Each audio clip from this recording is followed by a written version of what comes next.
At the beginning of Chapter 1, Asahina Wakaba was scared of the morning coming. She was scared of tomorrow and wanted to lie in her bed all day. At least she would have some nice dreams. But reality was always heartless. Wakaba muttered a greeting to the morning before going to the faucet and washing her face. When she looked up, she saw her reflection in the mirror. To her, she looked horrible. She could not show that face to her family. Afterward, Wakaba went downstairs dressed in her uniform. Her family was waiting on the other side of the door. She clutched her chest and took a deep breath. Then Asahina smiled widely and greeted everyone good morning before entering their dining room. Her dad greeted her and remarked that she looked happy that day. Her mom chuckled and pointed out that Wakaba should be happy because she had slept in so much, before suggesting that Wakaba wake up early for once. Wakaba simply smiled and greeted her sister. Futaba, Wakaba's younger twin sister, responded happily that everything felt so happy when it was this sunny. She squealed with delight. Wakaba looked at the window and giggled, agreeing that the weather really did feel good. Futaba agreed as well, saying that the weather had been terrible since it had been raining all the time the previous week. Their dad said that he could not deal with the rain because it made his skin crawl. The twins copied his pout and laughed at their dad's face. Their mom told them to stop laughing and eat already because they were going to be late for school. Wakaba paled and stuttered that her mom was right and that she could not be late for school. She then asked her dad what he had bought yesterday. Her dad explained that he had finally dug up something he had been looking for. Their mom commented that their dad was old now and had still brought home another Mandam model. Their dad corrected her, explaining that it was Bandam, not Madam, and added that he had already told her enough times to stop calling it that boring name. To him, she was turning the White Alliance guy into an early 40s woman. Futaba wondered whether the words were not the same since there was no big difference. Their dad firmly rejected that idea and said Futaba was completely wrong. He cursed and complained that he had told them enough times already, insisting that they really did not understand the whole male fantasy. Wakaba laughed and admitted that she did not understand either, but she thought the Mandam model was pretty cool. The name sounded pretty strong. Her dad praised Wakaba for being a really good girl and added that he would give her his secret red jack as a present next time. Wakaba was surprised and began thinking of how to refuse him. Futaba looked at her and pointed out that it was already late. They quickly stood on their feet and prepared to leave. Futaba waved at their parents, while Wakaba silently waved as well. Futaba went to a school 3 stations away from there. Wakaba was happy because she and Futaba had both wanted to say they were leaving together, but she felt guilty. Her happy feelings stopped right there. She stopped waving. Because in reality, what happened to her after that was hell. Later, when Wakaba arrived in her classroom, 1 to 4, she could hear a classmate asking another whether she had seen the message from yesterday. The message had been marked as read and demanded an answer. The other person apologized because she had dozed off. The first classmate remarked that she was always like that and decided that, as punishment, she should treat her to karaoke that day. Asahina simply sat in her seat. Someone then told the others to look at Wakaba. One of them mocked Wakaba for acting like an honors student so early in the morning. One girl said that Wakaba's only friends were those textbooks and laughed. The guy remarked that she said that all the time, but nothing ever really changed. Nane Sakumi commented that Wakaba actually came to school like that and considered it shameless, saying that Nanes could not stand it. Shuji Ria giggled and remarked that, unlike Nanes, Wakaba was just an M. Shuji asked whether Toraimaki thought so too. Toraimaki chuckled and agreed, adding that Wakaba was doing them some good because she was a pervert who enjoyed being bullied after all. Wakaba hung her head low, wondering why it had ended up that way. She had only wanted to have a normal high school life. For the longest time, she had a hard time talking to people, so she had few friends.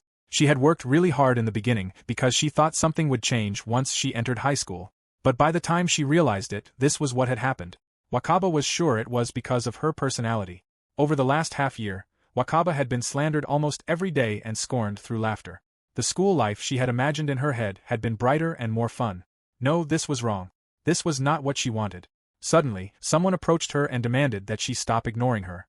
Wakaba looked forward and asked Nanes what she needed. Nanes said that Wakaba irritated her and questioned whether Wakaba could do something about it. Wakaba apologized. Nanes complained that Wakaba was silent, gloomy, and so unfriendly. She grabbed Wakaba's hair and told her that just because she had the looks did not mean she could act high and mighty. The bell rang and the teacher went out. Wakaba quickly ran outside the classroom. The 3 bullies snickered at her as she left. Wakaba went to the back of the school and looked around. It was good because no one was there. It was a bit cold, but it was better than having her lunch made fun of. Nobody came around there after all. She decided it was better to eat while she could. She was in awe at the sight of her lunch. It looked yummy that day as well. She took up her chopsticks and started eating. These were the only moments she could enjoy at school. Eating made her feel as though her mom and the rest of her family were right beside her. She sat alone. She really did not want to come to school anymore. But if she said that, her mom, dad, and Futaba would definitely be worried. She also did not want anyone in her family to know that this was happening to her. In just another 6 months they would be changing classes, so she only had to tolerate it until then. Suddenly, she heard someone laughing and talking to another person. Since the voice was so loud, she peeked from the bushes. A guy taunted Ryochi's limit and laughed. Ryochi angrily demanded to know who the hell Haruto thought he was talking to and dared him to say it again. Haruto said that he would say it as many times as he had to. Ryochi did not understand the value of aerovisual novels in the slightest. Swayed by surface characteristics, Ryochi was a blind man and a fool. Bison Ryochi fumed. Haruto pointed out that Ryochi had only asked about how the chick would look better without the glasses. However, if Ryochi took those off, it would be war. Ryochi shouted in disbelief. While peeking, Wakaba wondered why those two were fighting. Namikawa-shun asked the two guys to calm down.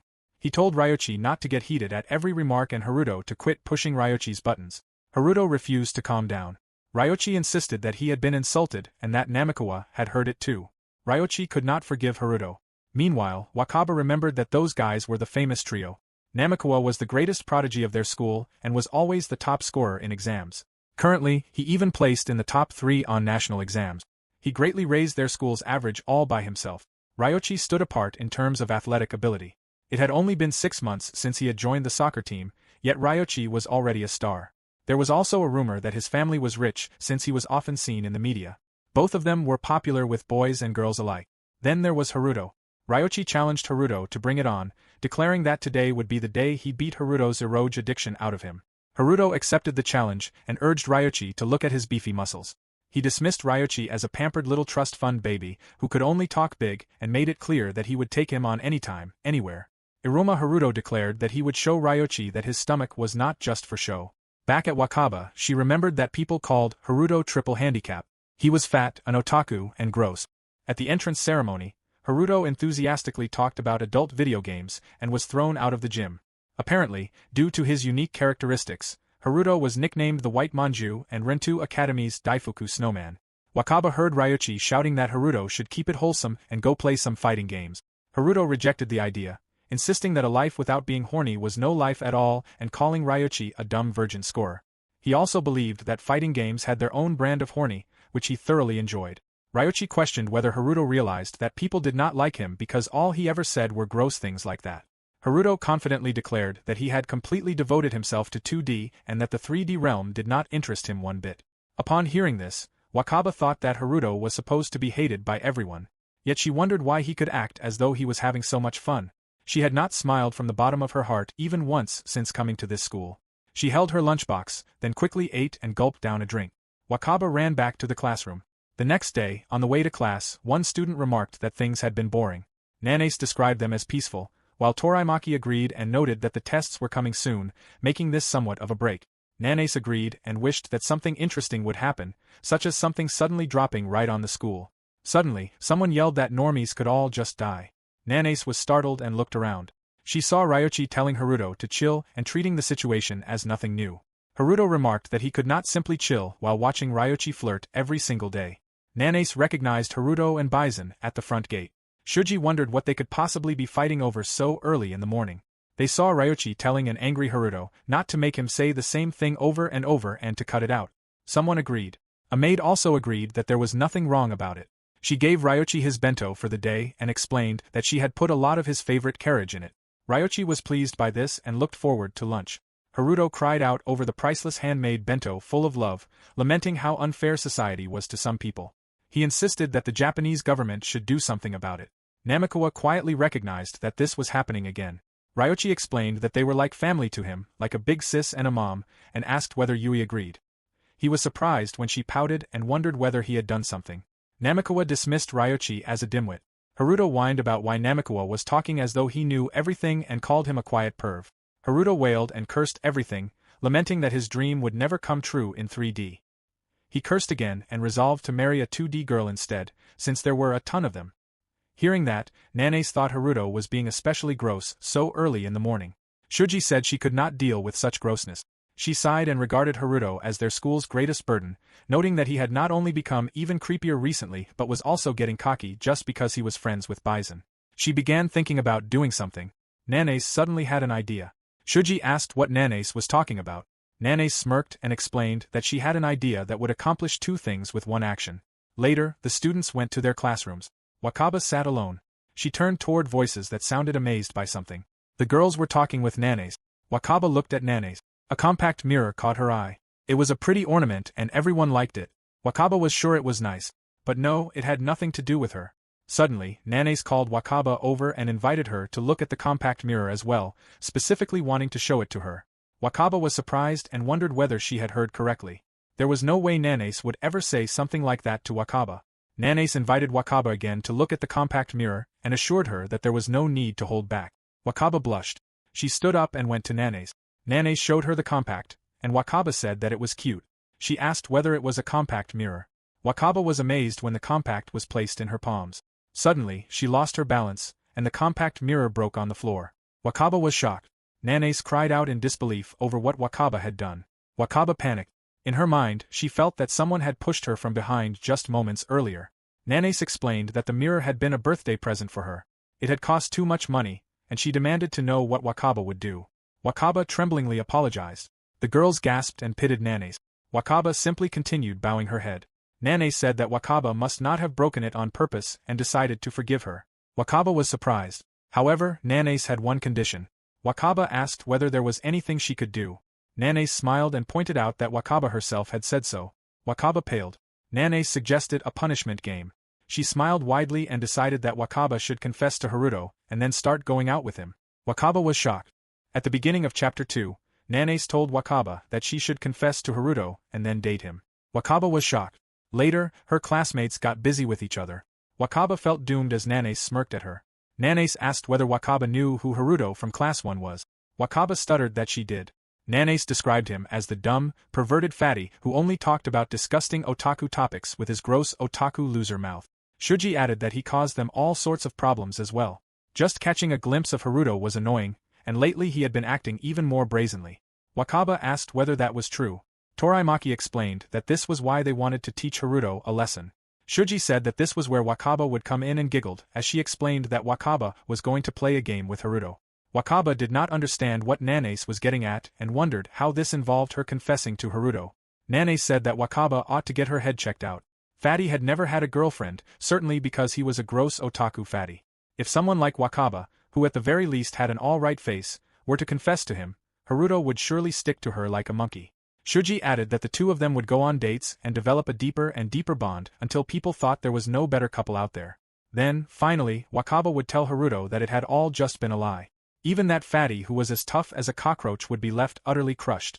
Shuji and the others would then be able to enjoy the rest of their school life in peace and quiet.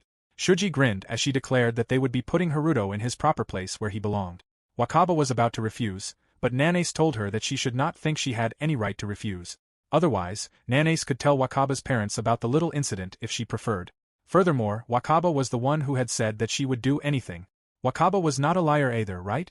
Wakaba realized that she had been set up. All of that had just been an act. She wondered why she was only noticing it now. She hated how slow and dumb she was, and she could not lie to someone she had no grudge against. More than that, she wanted, at the very least, to be able to choose who her boyfriend was. She wanted to confess to someone because she wanted to. But instead of all the people there, she had to become the girlfriend of the school's most hated person. If she refused, she would keep getting bullied and would owe some $100 of debt. Wakaba told Nanae that she understood. When school ended and the teacher was done, Wakaba remained quiet. She was left alone in her seat. Suddenly, Wakaba panicked when she heard someone asking whether that room was Class 4 and apologizing for the intrusion. Toraimaki, standing by the door, told Wakaba that it seemed her beloved was in this classroom. Wakaba's eyes widened. Haruto quickly slid the door open and explained that when someone called him, he would always come. He introduced himself as being from first year, Class 1. Wakaba looked at his belly, his fat hand and his chubby face. In her mind, there was no doubt. It was him. Haruto tried to scan the room, wondering where he might find Wakaba. He had heard that they had business with him, but he had a vain yet honorable battle scheduled there soon, so it was not a good time. Ryochi, standing beside Haruto, told him to finish up his business. The students shuddered when they saw Ryochi. Haruto whined that he knew Ryochi could not help being impatient, but asked him to wait in their classroom. Ryochi said that he would not be able to keep cool if Haruto made a break for it. Today was the day they would finally settle this. Haruto smacked Ryochi and told him to learn some patience. The other students began murmuring about them. Nanae asked Shuji why Bison was there. Shuji trembled as Nanace pulled her over and quietly questioned why Bison was there too. Bison might have fans in the class, and if one of those fans blabbed about their plan, things would not go well. Shuji screeched when she saw Ryochi looking at her. She explained that Ryochi had insisted on coming too and would not take no for an answer. Shuji quickly pushed Wakaba forward and reminded her that Wakaba had said she had something she wanted to tell Haruto. Haruto looked at Wakaba and asked what business she might have with him. Wakaba could not find an answer. She could not say anything. Nanace looked at her and pushed Wakaba forward again. She told Haruto that Wakaba had a crush on him. Haruto was shocked when he considered the possibility. He dismissed it as a very unfunny joke, giving it a score of 40 points before greeting Wakaba. Nanace became irritated and insisted that it was not a joke. She pressed Wakaba about it. Wakaba stuttered, but then admitted that it was true. Haruto collapsed onto the floor. He guffawed in disbelief, asking whether it was for real and whether Wakaba actually meant him. Ryochi regarded it as an expected development, noting that these sorts of developments were straight out of a certain shonen manga magazine. Ryochi looked at Wakaba. Wakaba called out to the now flustered Haruto. She squeezed her skirt and looked away. Haruto waited for her response. Wakaba paused, wondering whether she really had no other choice than to confess. She still had a chance to pass it off as a prank, but Nanace pressured her. Wakaba nervously called Haruto's name again. Haruto flinched and listened. Deep inside, Wakaba could not stop herself from trembling. There was no turning back now. She had no way to run away from this. She blurted out that she was in love with Haruto and asked him to go out with her. She closed her eyes and wondered whether she had messed up. Haruto looked as though he had frozen up, completely overwhelmed by the shock. Ryochi called Wakaba and she answered. Ryochi apologized and told her to give up on Haruto because Haruto had no interest in 3D girls. He was the kind of idiot who had given himself to his 2D waifus, or whatever. Even Ryochi had acknowledged Haruto's valor. Ryochi continued explaining that Wakaba should simply write the confession off as a friend. Before Ryochi could finish, Haruto whacked him in the face and eagerly accepted Wakaba's confession. Ryochi cursed from behind, but Haruto had already knelt and asked Wakaba to allow him to accept her if she was fine with him. He then jumped up, overwhelmed by the realization that spring had finally, at long last, come for him. Spring was here, and he was glad that he had never given up. He even wondered whether his dad was watching and celebrated the fact that he had done it. Ryochi reacted to this by bringing up the vow and resolve Haruto had made at the little sunset, when Haruto had declared that he would devote his soul to the god of 2D. Haruto smugly laughed and acted as though he had no idea what Ryochi was referring to. He had never heard of that god before. Ryochi twitched and cursed at Haruto. Haruto then told Wakaba that they should forget about Ryochi. Wakaba asked what he had said. Haruto fidgeted and asked whether she was really okay with him being in a boyfriend-girlfriend type of relationship. When Wakaba said that she looked forward to their future together, Haruto's eyes shined. Haruto shouted that he had done it and gotten a girlfriend. He pinched himself and said that if this was a dream, he did not want to be woken up. He turned to Wakaba and thanked her repeatedly. Wakaba told him he was welcome. In her mind, she was terribly sorry. Suddenly, someone congratulated Wakaba. Nanace thought the two of them were a great match. Wakaba flatly thanked Nanace. Haruto looked at Nanace and the others and asked whether they were Wakaba's friends. Nanace looked at Wakaba and said that Wakaba was their precious classmate. Wakaba hesitantly said that they were her friends. Haruto accepted Wakaba's affirmation and apologized for asking something strange. Ryochi called Haruto and asked whether he was done there. They should leave already. Ryochi said that, for some reason, his great leg was throbbing with the urge to beat the shit out of Haruto. Haruto wondered whether it was the second Chuyuni awakening. They should not leave Namikawa waiting, so it was about time they got going. Haruto turned to Wakaba and apologized because he had a friend waiting for him and would have to excuse himself. Blushing, he suggested that if Wakaba liked, they could go home together after school. He also wanted to introduce Wakaba to someone. Wakaba agreed and admitted that she would have liked to invite him herself. Suddenly, Ryochi dragged Haruto away while waving their hand and the door closed. Wakaba let out a breath and collapsed onto the floor. She was trembling. She flinched when she heard loud laughter. Nanace laughed until she teared up, unable to believe that Wakaba had actually confessed to that fat ass. She added that seeing the pork manju look so pathetic and burst into tears had been awesome. Wakaba had really done it. Nanace told Wakaba to make sure to date Haruto until the game was over. Nanace laughed again and said that fat ass was going to die a virgin. She then suggested to Toraimaki that, since Wakaba was going this far, they might as well take it all the way and have her take Haruto's V-card. That would be insane. Toraimaki found the idea too funny. The gloomy girl and the gross otaku boy had quite the ring to it, and they laughed. Walking out of the school, Wakaba thought about how, today, she had told a big lie. It was an unforgivable falsehood made in order to hurt another person. She was sure that, going forward, she would forever continue to regret telling that lie. She wondered what the boy who had been so happy to receive her confession would think when this game came to an end. She became terrified at the thought of knowing the answer to that question. At the beginning of Chapter 3, when Wakaba went to the back, the other students wondered who she was, but she simply looked down. Haruto introduced his friends to her. His childhood friend, Namikawa-shun, and his partner in crime, Bison Ryochi. Namikawa greeted her and expressed his anticipation of getting to know her, while Bison introduced himself and indicated that he hoped they would get along. Wakaba greeted them in return and introduced herself. Upon hearing that her given name was Wakaba, Haruto swooned over how exceedingly cute even her name was. Namikawa was shocked that Haruto did not know that, while Bison pointed out that Haruto had not even known Wakaba's face until that afternoon. Namikawa attributed it to the circumstances. Wakaba went silent. Ryochi nevertheless considered it a wonderful development and congratulated Haruto. He had no particular 2 cents to offer on the matter, but he still regarded it as something worth celebrating and praised Haruto. Haruto thanked his 2 friends, while Wakaba remained silent. Ryochi indicated that they had finished their greetings and would be leaving. Namikawa agreed, referring to himself and Ryochi as pests who should buzz off. Haruto wondered if they were leaving already. Ryochi confirmed that he was, since he had soccer practice, while Namikawa had errands of his own that day. The 3 of them bid goodbye and agreed to see each other tomorrow. Wakaba watched Haruto waving. She pointed out that the 3 of them got along well. Haruto smiled and explained that they were stuck together at the hip. He really trusted those 2 and could be open with them, and he was genuinely grateful for them. Wakaba simply looked at him. Haruto then suggested that they should also head out, and Wakaba agreed. However, she remembered something and looked up. By the window, someone was watching. It was Nanase. Wakaba remembered that earlier, Nanase had congratulated her on her successful confession and had said that her stomach hurt from laughing. Nanase had also pointed out that now that Wakaba and Haruto were an official couple, they would have to get along. Nanase had then given Wakaba her next assignment. Suddenly, Wakaba's attention was brought back when Haruto asked what the matter was. Wakaba flinched and assured him through her response that nothing was wrong. Haruto and Wakaba then walked away. While walking the streets, Wakaba noticed that Haruto was pretty shy, yet he still managed to bring up all kinds of conversations. Using school and his 2 friends she had just met, Haruto talked about a lot of funny and weird things.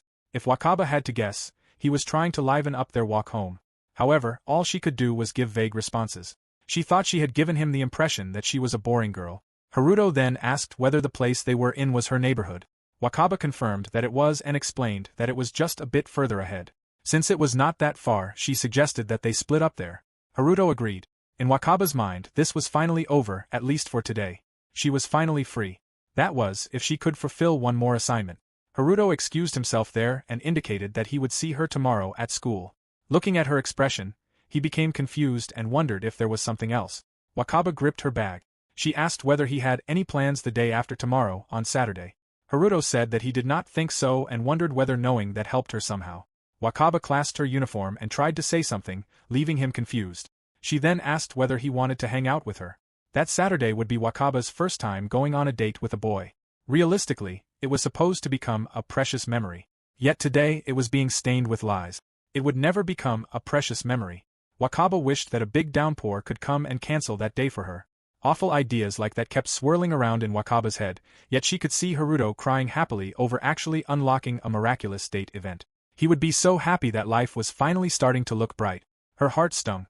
As she walked, Wakaba watched her wristwatch. She still had 15 minutes until the planned meeting time.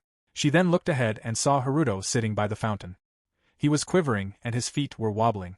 When he spotted her, he quickly waved to let her know where he was. Wakaba walked over to him. In her mind, she needed to act happy. She smiled and apologized for making him wait. Haruto stuttered that it was not at all the case and that he had only arrived not too long ago himself. Silence followed. Haruto panicked and pointed out that they would be early, then suggested that they make their way to their destination. Wakaba was amazed but agreed, as she did not mind. They started walking. People looked at them with judgment and Wakaba noticed. She smiled whenever Haruto looked back. Wakaba then looked down. Haruto remarked that since they were out on a date, it would be nice if the weather were not cloudy. Even so, they could still have that much more fun to make up for it. Wakaba agreed and said that she did not mind. The weather did not bother her. Haruto laughed, glad to hear it. Later, they passed by the mall, the gallery, and stores as they strolled around. Haruto noted that there were so many choices. People were busy. He wondered what they should watch and said that anything was fine, but rather than action or horror, he figured romance would be better. Wakaba recalled hearing people talk about a certain movie and suggested that one. They went inside. The poster was titled The World's Smallest Fairy Tale Set in the Distant Future. Haruto recognized it as the White Lily of the Robot and thought it looked nice. He wanted to see it too and hoped there were still seats open. Wakaba was about to buy the tickets, but Haruto stopped her. He said it was fine and that he would buy them while she waited. Before she could protest, he assured her that she did not need to worry and that he would be back. He ran to the ticket booth, leaving her speechless. Thinking about it, Wakaba realized that it had been a really long time since someone aside from her family had put themselves out for her. She wondered exactly how long it had been. Later, they went inside the cinema. Wakaba looked up and remembered how Futaba would have a hard time sitting still before a movie started. Futaba considered the customers to be there to see the movie rather than the previews, which she regarded as annoying and pointless interference with the movie. To Wakaba, that level of impatience was charming when it came from Futaba. Wakaba giggled, but she caught herself and covered her mouth. It had been a while since she had gotten to watch a movie. If she did not look beside her, she might be able to forget that she was on a date. Since she was there, she ought to enjoy herself. She looked at the screen. It showed a girl, and beside the floating girl was a boy. Wakaba blushed. Haruto glanced at her blushing as well. He then reached for her hand. Wakaba froze when he touched it, confused by what he was doing. She then slapped his hand away and screeched. The people around them looked at her. Her heart pounded, but she still apologized. Haruto apologized as well, admitting that he had gotten carried away. In Wakaba's mind, she was sure it was something trivial to Haruto. They were a couple, after all. Haruto sobbed, and Wakaba assured him that it was all right. She also apologized for slapping his hand away. Haruto held his face and insisted that she should not be apologizing. He admitted that he had blown it and questioned what he had been doing.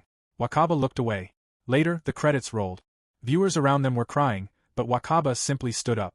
She and Haruto walked outside, with only their footsteps audible between them. People were everywhere and Wakaba kept looking down.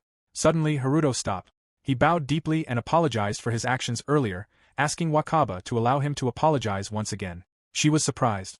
Haruto explained that his experience with this sort of thing up until then was zero. He had never properly gone out with a girl even once in his life, so he had gotten flustered. He asked for her forgiveness again. Wakaba told him that he did not need to apologize. Haruto then asked her to allow him to make up for it. Since it was still a little too early for lunch, he suggested that they go around the shopping area or somewhere similar.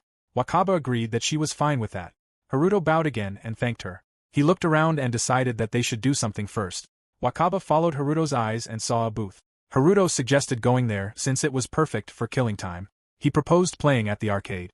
Wakaba hesitantly agreed, and Haruto quickly went ahead. Behind him, Wakaba was in awe. People were playing at every game, and she found the place somewhat awe-inspiring. Haruto proudly pointed out that the place had gotten new games in and asked what she wanted to play.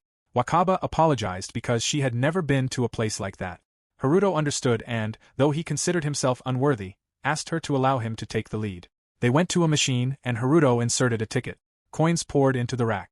Wakaba offered to pay since he had covered the movie, but Haruto suggested that she pay for the drinks instead so they would be square. He was happy that she was so forthcoming in offering. It might have been presumptuous to say so this early, but he considered her really thoughtful. He giggled and smiled. He then looked around to decide which game they would play first. He thought about something a girl would like and could pick up easily, such as an UFO crane game. However, the places had weak claws and the prizes were iffy. That left one game. Haruto recalled that Wakaba had mentioned that she watched quiz game shows pretty often. Wakaba confirmed it and wondered why he was asking. He suggested that they give the quiz game a shot. The instruction on the screen indicated that a coin had to be entered to start. Haruto explained that it was basically a quiz game and that all Wakaba needed to do was select the right answer to the questions on the screen. He thought even first-timers with games could play it easily. He also pointed out that there were all sorts of games out there. The screen instructed them to use the magic staff to select the answer. Since Haruto had invited her to play, Wakaba decided that she might as well try it. She sat down in front of the machine, and Haruto inserted a coin. She quickly glanced behind her at him. A fairy on the screen welcomed them to a mystical land of magic. The fairy explained that, in order to defeat the Terror Dragon causing suffering throughout the land, they needed to solve all the quizzes and obtain the legendary weapon. Haruto pointed at the doll, and Wakaba realized that she was supposed to use the fairy doll to touch the screen. The first question appeared, asking where the Yamanashi prefectural office was located. The choices below it were A. Kofu, B. Southern Alps, and C. Koshu.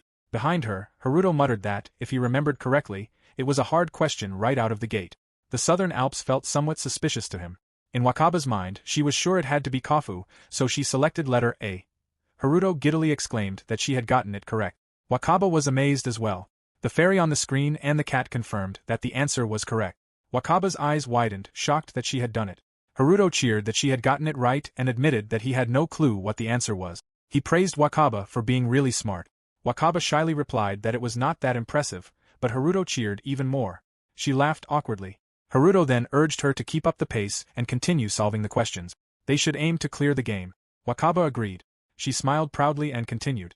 And then, a very wonderful and mysterious time for her began. At the beginning of Chapter 4, the dropping of coins could be heard as Haruto continued cheering. Seeing the screen, Wakaba shyly realized that she had finally made it to the last question. She gulped. Haruto had never been able to make it that far in the game, so he urged her to put everything she had into this final one, and she agreed. The last time Wakaba had played a video game was when she was a little kid, but she had always dropped whatever she was playing before finishing it. Since she had made it this far, she really wanted to clear the game. The final question was an English question, which made her nervous. It asked for the Japanese translation of, "In my book, should you stop smoking?" Wakaba felt doomed. The only subject she was bad at was English. But the time was ticking.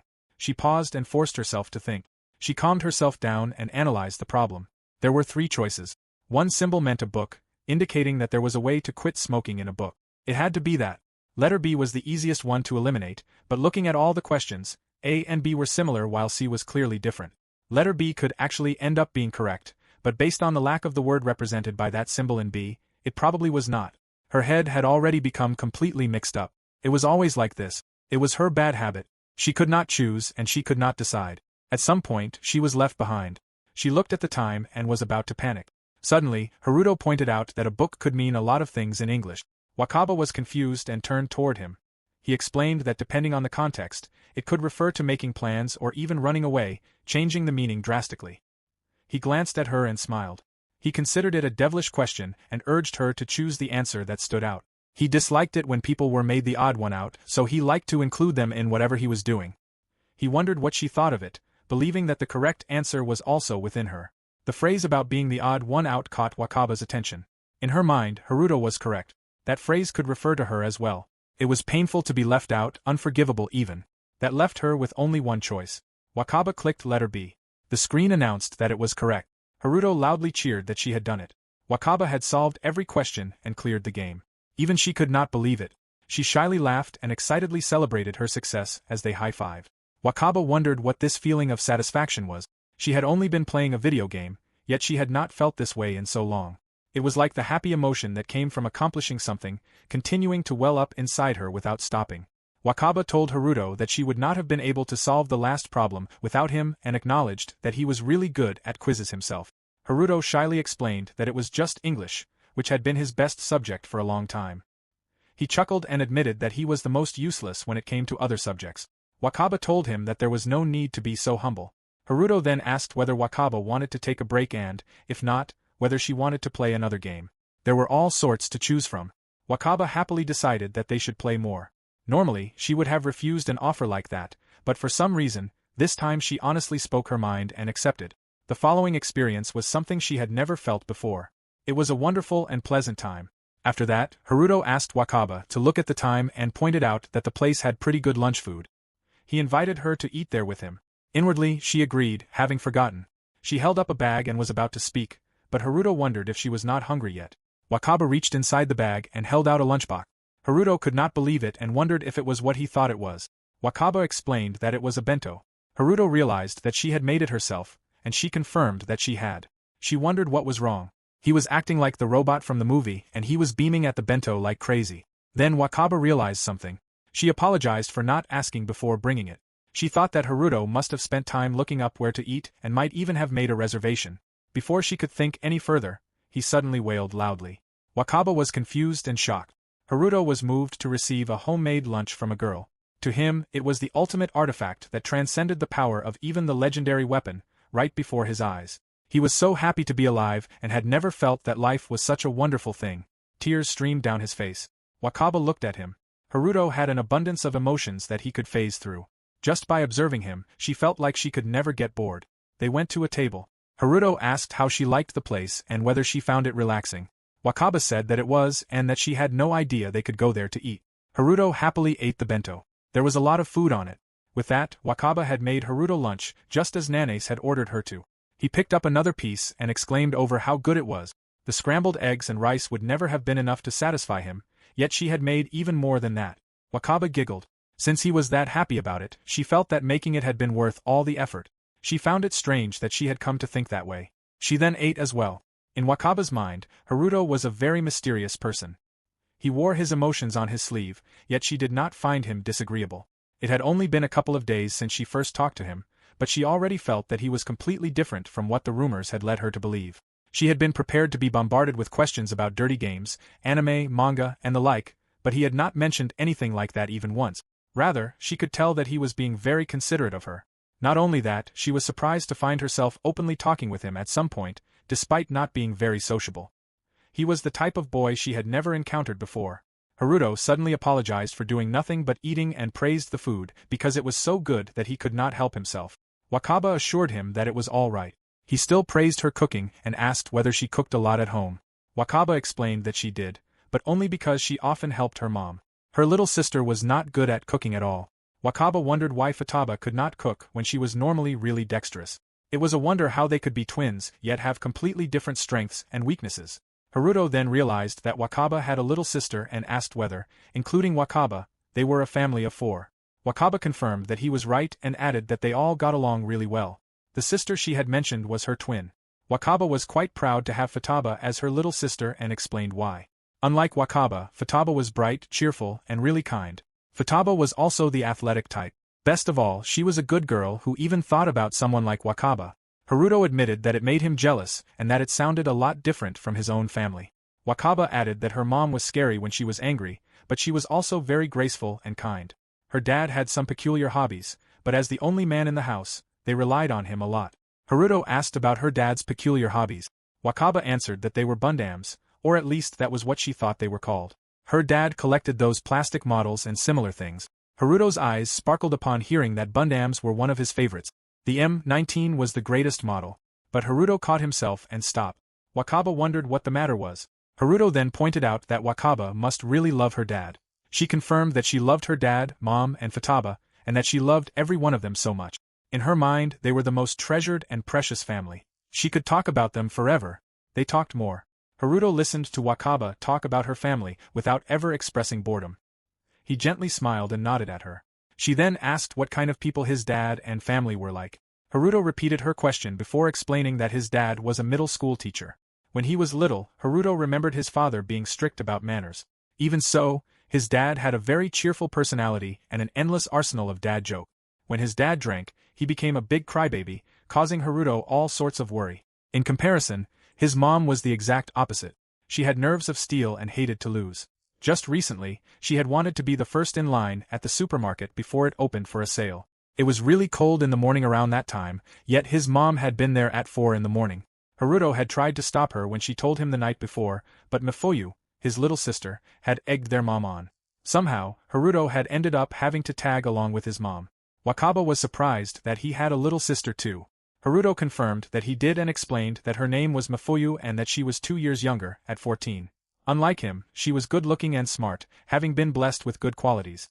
That was not the reason, however, but from what Haruto had heard, Namikawa-shun was head over heels for her. Whenever he was bored, Namikawa sent her messages.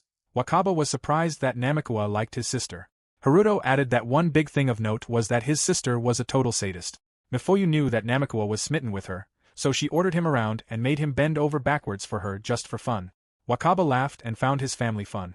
Haruto confirmed that they really were. Every day was so eventful that he had a hard time keeping up. Wakaba giggled. Haruto looked at her and his eyes widened. On a different note, he had something he wanted to ask. Wakaba wondered what it was.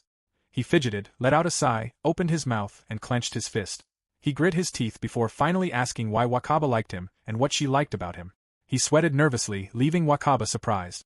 At the beginning of Chapter 5, Wakaba was speechless. She looked away. Haruto quickly apologized, realizing that it had been an inconsiderate thing to ask. Wakaba tried to answer, but Haruto told her it was all right and that she did not need to answer. He was only curious, and that was all. Suddenly, Haruto called out to his dad and pointed at them, amazed. Wakaba and Haruto turned toward the child in confusion. The child's eyes sparkled as he pointed out the big pig wearing clothes and eating people's food. He wondered whether Haruto was a stuffed animal. The child's dad quickly held him and apologized for his son, Taichi, having said such a rude thing. He pinched the child's cheeks in disbelief. Haruto told the dad not to worry about it. Being treated like a pig was just an average day in the life of Haruto. Haruto leaned toward the child and confirmed that his name was Taichi. He then asked whether Taichi liked pigs. Taichi excitedly explained that he loved pigs because they were cute when they made oink-oink sounds and were yummy to eat. Haruto chuckled, understanding now. He really liked pork cutlets and would often eat them with his dad. Taichi was surprised and began asking about it, but Haruto introduced himself. Taichi greeted Haruto, and Haruto bumped fists with him, expressing his pleasure. Taichi's dad apologized to Wakaba for interrupting them and wondered whether they were on a date. Wakaba assured him that he did not need to apologize. The dad told Taichi that they should leave the couple alone. They also needed to go because the movie was starting soon. Taichi followed his dad, remembering that they were watching a movie that day. He told Haruto that he was going to see a bunch of penguins. Haruto recognized the anime movie. He had heard that it had good reviews and found it interesting. Taichi then asked whether Haruto knew that Yaoya appeared in it a bunch. Haruto thought about it before realizing that Taichi meant the Yaoyorozu gods. Taichi wondered whether it was not Yaoya. Haruto excitedly explained that Yaoyorozu gods were, simply put, the countless gods that existed everywhere in Japan. They existed in fire, rain, and even clouds. He also pointed out that they could be found in places as crazy as toilet. Taichi was surprised that gods were even in toilets and found gods crazy and the idea unbelievable. He then told his dad that they should go, and his dad agreed. The couple were left watching them. Wakaba smiled at Haruto, while Haruto continued looking at the dad and son. Wakaba looked curious. Haruto then suggested that they finish eating their lunch, and Wakaba agreed. Later, as they walked home, Wakaba was silent. Haruto suddenly blurted out that Taichi was such a cheerful and good kid. Wakaba agreed. She added that she was surprised Haruto knew a bunch of things. His explanation of the Yaoyorozu gods had been so simple, and he had come up with it so quickly. Haruto explained that it was just some fun facts he had heard somewhere and that he liked that kind of information. Wakaba pointed out that the anime Taichi was going to see was kind of tragic, involving gods that disappeared when people forgot about them. To her, that was simply too much. In her mind, she wanted to know whether, if she were to disappear, anyone would be bothered. Haruto looked at her. He stopped walking and explained that in this world, there might actually be things that they could not see with their eyes. Wakaba was confused. Haruto continued by explaining that they could not normally be seen by people, but he was sure they were there watching over them. Wakaba wondered whether, by they, he meant things like gods or fairies. Haruto found it interesting that she called them fairies. He explained that, according to some Western legends, people turned into fairies when they died. What identified them was their inability to be seen or heard by people unless they wanted those people to see or hear them. He wondered whether that sounded all that different from Japanese ghosts. Truth was, if Haruto said that he had a fairy story of his own, he wondered whether Wakaba would believe him. She was surprised when he revealed that the first time he met them, they had told him something. Wakaba was a really sweet girl. She became flustered. Haruto smiled widely before admitting that he had only been kidding. Wakaba smacked him and called him a big liar. She wondered whether he had been making everything about their conversation up. Haruto chuckled and teased Wakaba for being so innocent. He then asked whether she was feeling better. Wakaba was caught off guard and wondered what he meant. Haruto explained that she had not seemed very cheerful ever since that morning, so he had been a bit worried. He was referring to what had happened during the movie and took responsibility for it. He was relieved because she seemed to be all right now and was glad. Wakaba blushed and confirmed that she was fine. She wondered what she was feeling right then. Her heart felt so light. Maybe she was glad she had come that day. It had not been bad. Rather, it had been a really fun date. Suddenly, Wakaba flinched. When she pulled out her phone, she saw that Nanace was asking how her date was going and demanding pictures or proof that it had happened. Wakaba's face turned serious. She realized that this was her reality. Haruto noticed and wondered whether something was the matter. Wakaba assured him that it was nothing to worry about. She then said that, aside from that, she had a request. Haruto smiled and indicated that if he was capable of it, he would do anything she asked of him. Wakaba apologized before asking whether he would take a picture with her. Haruto was shocked but happily agreed. Wakaba held up the phone and took the selfie. She then clasped her phone against her chest and thanked Haruto. He assured her that he would be glad to do this again any time. Suddenly, Haruto noticed that Wakaba looked a bit pale. She hesitantly insisted that she was fine, but Haruto suggested that they take a break on the nearby bench for a bit. He explained that he went to the shop nearby a lot, so everything would be fine, and excused himself for a moment. He looked through the glass windows. Wakaba simply looked at him. The sign read Aoi Model Shop. Later, Haruto left the shop. He had gotten permission from the owner, so they were definitely fine, and he had also gotten her some tea. Wakaba received it and thanked him. She opened the bottle and drank the tea. Once her thirst was quenched, she closed it. She remembered Haruto asking what she liked about him. In her mind, her dislike for Haruto was dwindling somewhat. Rather, she thought she now held a positive view of him. Then she suddenly remembered the incident at the movie. Even so, she still did not think she would want any sort of intimate relationship with Haruto. She started to tear up. Coming to feel this way made her realize how awful of a person she was. Suddenly, she heard Haruto react. She wondered whether something had happened, but his eyes were glued to something. He quickly apologized and asked whether Wakaba was okay. Wakaba was confused but confirmed that she was fine. She apologized for worrying him and also wondered whether he had seen something. Haruto flailed his hand and dismissed it as nothing at all, indicating that she did not need to pry any further. Suddenly, the door swung open. A man asked what Haruto needed. Haruto screeched and the towering man looked at them. Haruto thanked him for lending them his bench. The man assured him that it was no problem and, more importantly, checked whether the little lass was all right.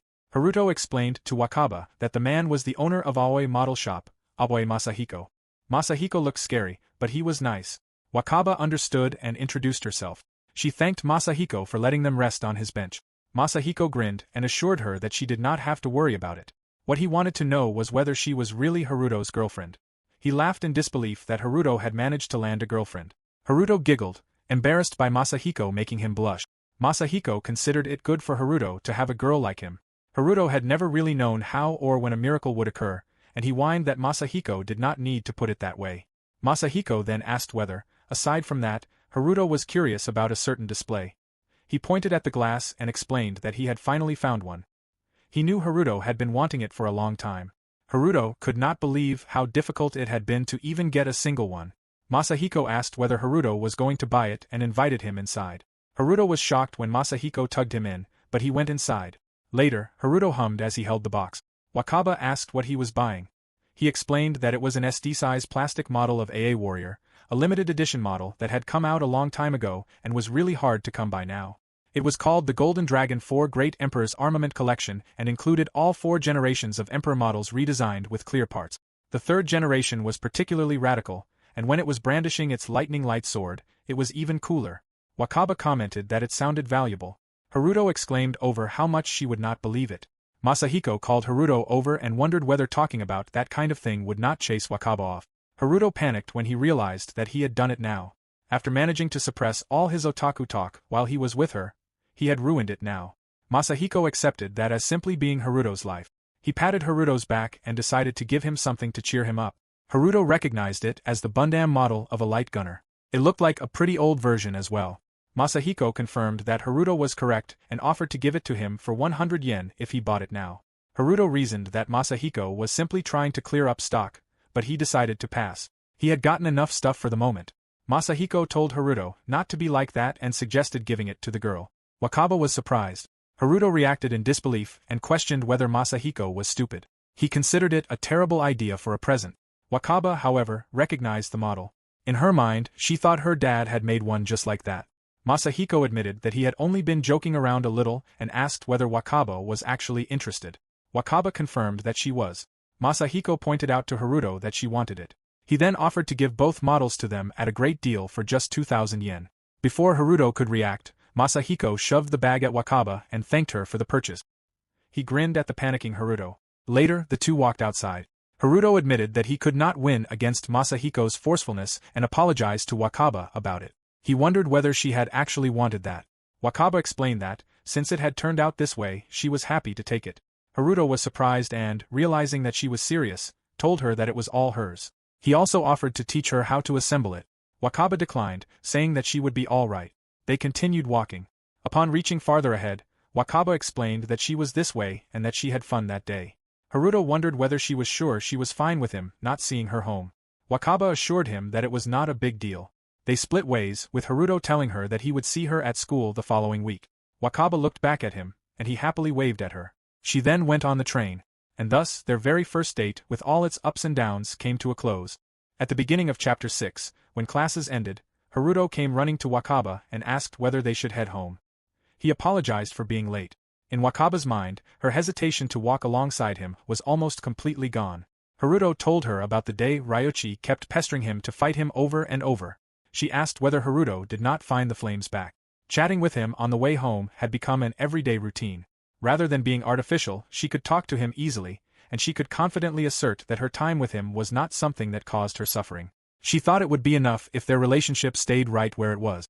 Unfortunately, those girls did not think the same way she did. The next day in their classroom, Nanae slammed her hand down and called the situation lame. She glared at Wakaba and questioned whether she was 12. She also wondered whether Wakaba did not think she should be taking this seriously. Before Wakaba could respond, Nanae pointed out that if Wakaba kept up this pace, their game would never end. She then asked whether Wakaba even remembered why they were playing the game. Shuji told Nanae to leave it at that. Wakaba definitely understood her position. Shuji then quietly wondered whether Wakaba really did. Wakaba flinched. Nanae sighed and decided that they would help Wakaba out, telling her that she should be grateful. Wakaba had never dated anyone before, after all. Nanae then pointed at her mom and declared that on Wakaba's next date, she was going to kiss that pig. Wakaba's eyes widened. She panicked and begged Nanae not to make her do it. She could not do something like that. Nanae questioned whether she was dumb and pointed out that Wakaba had no right to refuse. She pressured Wakaba to simply resign herself to it. Wakaba finally accepted that she understood. The next day, Wakaba was walking alone. Honestly, she did not hate Haruto. But it was a different story when it came to seeing him as a lover. The person she was now would still hesitate even to hold a boy's hand. By no means did she think she was capable of that. She wondered whether kissing him would be especially rude since she did not like him in that way. She waited there and then looked around. She looked up, confused because it was already 30 minutes past their meeting time. This was where they had planned to meet, right? She checked her phone. It felt strange because she expected Haruto to contact her if he was going to be late. She did not think he was the type to forget something like that. She thought about it before deciding that she could simply contact him. She wondered why she had forgotten something so obvious. She started typing on her phone, then paused. She realized that if she did not contact him, their date would just be cancelled. She looked at her phone before deciding that she would wait a little longer. His train might just be late. She convinced herself that it was only a bit longer. It was now 10:40 and she was still sitting there. Wakaba was getting worried. Maybe something had happened to Haruto. She decided to try calling him. She was about to call when her phone rang. She was shocked. The incoming call was from Haruto. She quickly answered and asked where he was. Haruto apologized for leaving her waiting and explained that some urgent business had come up. He did not think he would be able to make it that day. When she heard that, Wakaba was relieved that he had not been in an accident or gotten sick. Haruto promised to make up for missing that day another time and expressed how truly sorry he was. Wakaba told him that he did not have to apologize so much. Haruto accepted that and said that he would see her at school tomorrow. The call then ended. Wakaba stared at her phone. She heard someone asking the other person what they wanted to do next, followed by the suggestion that it was still a little too early to grab lunch, and that they should walk. She recognized the two people. If she remembered correctly, they were Taichi and his dad. What a coincidence seeing them again. Taichi told his dad that the person was not there either. He wondered where the guy had gone and thought it should be easy to find someone dressed like that. They should go back there one last time and look. Taichi then worried that Haruto might have been hurt and might even die. Wakaba was shocked. She asked what they meant and whether something had happened to Haruto. Taichi's dad recognized her. Taichi cried that it was because of him. His dad said he would explain. Taichi's dad had run into an old friend, and while he was talking to them, Taichi had run off. Taichi ended up alone, and Haruto happened to find him. The two of them then went looking for Taichi's dad. Suddenly, Taichi tugged at Haruto. Taichi had spotted his dad from the other side of the street and began running across without looking. The light was red. Haruto saw this and ran after Taichi even as the truck approached. Taichi was thrown safely to the other side. He was perfectly fine, but Haruto fell hard into a puddle. Haruto was covered in injuries and mud. He also seemed really panicked. Taichi's dad tried to get Haruto to let him check his injuries, but Haruto simply pretended not to hear him and walked off. Wakaba remembered Haruto's mom asking her to tell Haruto to give his mom a call. If Haruto had hit his head, he could end up with permanent damage. Wakaba shuddered. She believed Haruto used the train station. Some time had passed since the accident. Suddenly, Wakaba saw someone. She spotted him. It was that one-of-a-kind silhouette. There was no mistaking it. She dashed toward Haruto. But when she got near him, he was all rugged and dirty, wobbling as he walked. Wakaba shuddered. Someone shouted that Haruto was gross and wondered whether he was homeless. Haruto bumped into a guy who cursed at him and told him not to look at him. Mud dripped from Haruto's face. Onlookers took pictures of Haruto and called him gross. Wakaba became angry because those people did not know a single thing about what Haruto had been through. She ran after him. Suddenly, someone rushed to Haruto asking what had happened. Ryochi asked what the hell Haruto was doing as he and Namikawa held him. Haruto wondered why Namikawa and Ryochi were there. Ryochi angrily pointed out that this was supposed to be his question. Haruto was supposed to be on a date with Wakaba right then, and Namikawa wondered how things had ended up like that. Hearing people murmuring, Ryochi became agitated. He stood up and turned toward the onlookers, making it clear that this was not a show and that they should get lost. The onlookers shuddered and walked away. Wakaba also trembled. Ryochi explained that he did it for those annoying pricks. Namikawa asked Haruto what in the world had happened to him. Haruto smiled and explained that he had kind of fallen and was sometimes such a klutz. Wakaba was surprised. Ryochi told Haruto to quit playing dumb and questioned how anyone could end up that messed up just by falling down. Namikawa agreed, saying there was no way that was what had happened. Haruto insisted that he was telling the truth and swore that he was not lying. Ryochi became angry and urged Haruto to explain what had happened. Namikawa then understood. Haruto really had always been a bit of a klutz. Ryochi reacted to that, but Namikawa pointed out that this was what Haruto had said happened and that they should simply take Haruto at his word. Ryochi went silent. He clicked his tongue and accepted it. Haruto thanked both of them. Ryochi was about to say something about Haruto's day, but Haruto explained that he had already told Wakaba that some business had come up and cancelled their date. If he were seen talking with Wakaba while looking like that, it would bring her shame, right? Wakaba continued listening, shocked. Haruto added that he did not care who loved or badmouthed him. He was used to it, so it was nothing. He clenched his fist. Tears fell from his eyes. Haruto cried that if the girl who had told him she liked him got made fun of, he would not be able to handle it. Wakaba turned red. She fell to the ground. Haruto apologized to his friends after they encouraged him and supported him.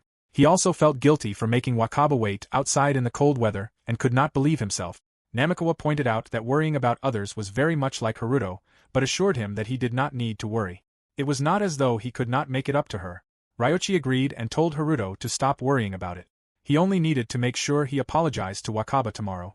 Haruto agreed and promised that he would. He thanked them. Wakaba heard Haruto attribute his tears to the power of friendship before convincing himself that they were only sweat. Ryochi admitted that he was cringing, and Namikawa agreed. Haruto's words repeated themselves in Wakaba's mind as she then walked home. While walking, she noticed a child crying. She crouched down and asked the girl what was wrong and why she was crying in a place like that. The girl explained that she had been on an errand for her mom when Kigo and his friends had done something. Wakaba looked up and saw a bag in the tree. She reached it. In her mind, there were bullies no matter where one went. She then gave the bag to the girl. The girl happily hugged Wakaba. They went to the bench. Wakaba asked Haruka whether she had a dog named Rin. Haruka confirmed that she did. Rin was her best friend in the whole world and was older than her. Once, Rin had caused a big fuss when she ate Haruka's dad's snack. Wakaba giggled and remarked that Haruka must have really loved Rin. Haruka went silent. Wakaba wondered what was the matter. Haruka explained that she actually did not think it was a good thing. Her mom and dad had told her that Rin would not always be by her side. Because of that, Haruka had been thinking that she could not always keep relying on Rin. Wakaba assured Haruka that she still had time. Haruka agreed and added that even when that time came, Rin would always be her bestest friend. Wakaba looked at Haruka. Haruka then asked who Wakaba's Rin was. It did not have to be a dog or cat. Haruka wondered whether there was anyone Wakaba could call Rin, a friend of Wakaba's who always wanted to play and be with her. In Wakaba's mind, her Rin was Haruto. Her heart pounded and her face turned red. Seeing her reaction, Haruka apologized for bringing up something sensitive. Wakaba assured her that it was all right. Wakaba thought about it. Suddenly, a dog ran toward them. It was Ren. Haruka wondered what had happened to Ren's leash and whether she had chewed it off again to go there. Haruka realized that she was the one her mom was going to yell at. She introduced Ren to Wakaba. Wakaba greeted Ren and wished her a good afternoon. Haruka wondered what Ren was doing there. Then she remembered that she was supposed to be running an errand. She quickly waved at Wakaba and promised that she would definitely pay Wakaba back for helping her next time. She then bid goodbye. Wakaba waved back and thought that Haruka was such a diligent girl. Haruka really did not need to worry about something like that. Wakaba felt as though the experience had warmed her heart up a little bit. At the beginning of Chapter 7, Wakaba went to school. She remembered again what Haruto had said about his girl getting made fun of. So much had happened the previous day that Wakaba had barely been able to fall asleep. When she told Nanace and her clique that her date had been cancelled, they became suspicious, and Wakaba received an earful over the phone. She wondered what she would hear from them once she saw them in class. Once again, a painful day began. She went in through the gates. Suddenly, someone called out to her, making her flinch. When she looked around, she saw Haruto and immediately turned red. He greeted her, and she greeted him back. Haruto then knelt down on the ground and apologized profusely for what had happened the previous day. Wakaba was surprised. He apologized again for not contacting her and leaving her waiting in the cold for over an hour. Wakaba assured him that it was okay and that she did not mind, then asked him to raise his head. She was fine, and there was something more important on her mind. She wanted to know whether he was alright. From the looks of him, he did not seem hurt. Wakaba asked whether some business had really come up for him the previous day. Both of them were surprised by the question, and Haruto was especially taken aback. In Wakaba's mind, saving Taichi was an admirable thing for Haruto to have done. However, a difference of even a single second could have put Haruto in severe danger. Haruto apologized again, admitting that his claim about something coming up had been a lie. Wakaba wondered if he had finally decided to be honest with her. After stuttering for a moment, Haruto admitted that the truth was that he had overslept at the time. He had felt that saying so would have been too lame, so he had lied. Wakaba was surprised. Haruto explained that while he had been warm and cozy in his bed, she had been waiting outside in the cold. He simply could not bring himself to be honest, but Wakaba already knew that his story had been a lie. She wondered why he was saying this now. Saving a child from an accident was an excuse he could have been proud of. Perhaps he had not wanted Taichi to be blamed. Wakaba concluded that Haruto had not been hurt or feeling unwell after all. He confirmed that he had not. She asked once more whether he was really not hurt anywhere and warned that she would not forgive him if he lied to her now. Haruto screeched and absolutely swore to God that he was a good boy. She would not be embarrassed to take somewhere with her. Wakaba smiled. As an apology, Haruto offered to treat her to the bakery they had visited on their first date, since the food there had been so good. Wakaba decided that he should take her there that very day after school, and that would be enough for her to forgive him. Haruto was puzzled by how little it would take to make amends. Wakaba giggled and smiled, expecting him to treat her to a whole assortment of sweets. Haruto blushed and agreed, and Wakaba smiled again. The next day, Wakaba dashed along the hallway toward Year 1 Class 1 while carrying a lunchbox. She squeezed it tightly. When she had gone to the bakery with Haruto the previous day, he had asked for the picture they had taken on their first date. However, because she had a horrible expression in it, she absolutely could not give it to him. To make up for that, she had decided to make him a wish that would please him. When she made it at home, Futaba had pestered her for a name while her parents had been nosily watching from the door. This was Wakaba's first time going to Haruto's class, and she was extremely nervous and anxious. Suddenly, some boys asked whether she had business with someone in their class. Wakaba stuttered in response. Date Ryuichi apologized and introduced himself, while his younger twin brother, Date Ryuji, stood beside him. Wakaba recognized them as the Date brothers. She had heard that they were rather odd and possessed an expansive information network. There were even rumors that they had personal information on every first-year student in the school. Ryuji praised his brother for making their self-introduction smoothly, exactly as he would expect from his older brother, and considered him a competent man. Ryuichi recalled their father's advice that they should never let an opportunity go to waste.